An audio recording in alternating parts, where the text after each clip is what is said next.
ইরানের উপর ট্রাম্পের হামলায় খুশি হননি মেসি, বরং মেসিকে মিথ্যা কথা বলে নিয়ে যাওয়া হয়েছিল হোয়াইট হাউসে। এমনকি এমনভাবেই সাজানো হয়েছে ঘটনা, যা না বুঝেই ফাঁদে পড়ে তালি দিয়েছিলেন মেসি সহ সবাই।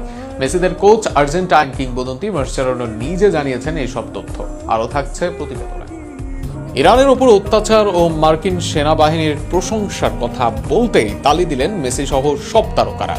তাতে করে সমালোচনার শিকার হয়েছেন মেসি, কিন্তু ঘটনার পেছনে লুকিয়েছিল ভিন্ন কিছু। ইন্টার মায়ামির প্রধান কোচ মার্চেলোনো দাবি করেছেন, হোয়াইট হাউসে যুক্তরাষ্ট্রের প্রেসিডেন্ট ডোনাল্ড ট্রাম্পের সঙ্গে সাক্ষাতের আগে দলকে যা বলা হয়েছিল তা মেনে চলেনি ট্রাম্প। মার্চেলোনো বলেন, হোয়াইট হাউসে যাওয়ার আগে আমাকে ও দলকে বলা হয়েছিল যে সেখানে শুধু ফুটবল নিয়েই কথা হবে, কোনো রাজনৈতিক ব্যাপারে নয়। অর্থাৎ মেসিরা নিশ্চিত হয়েই ছিলেন ট্রাম্প যা বলছেন তা ছিল ফুটবল নিয়েই, কিন্তু ঘটনা গড়ায় ভিন্ন দিকে। তবে সবচেয়ে বেশি আলোচনা হয়েছে যে ঘটনা, সেটিও ছিল মেসিদের জন্য একটি ফাঁদ। ডোনাল্ড ট্রাম্প তার বক্তব্য শেষ করেন এই বলে যে, আমাদের লোকেরা আবারও দুর্দান্ত কাজ করছে, বিশ্বের সেরা সেনাবাহিনী। ট্রাম্পের এই কথার পর মেসি সহ ইন্টার মায়ামির পুরো স্কোয়াড এবং উপস্থিত অন্যরাও হাততালি দেন, আর এতেই চটেছেন অনেকে।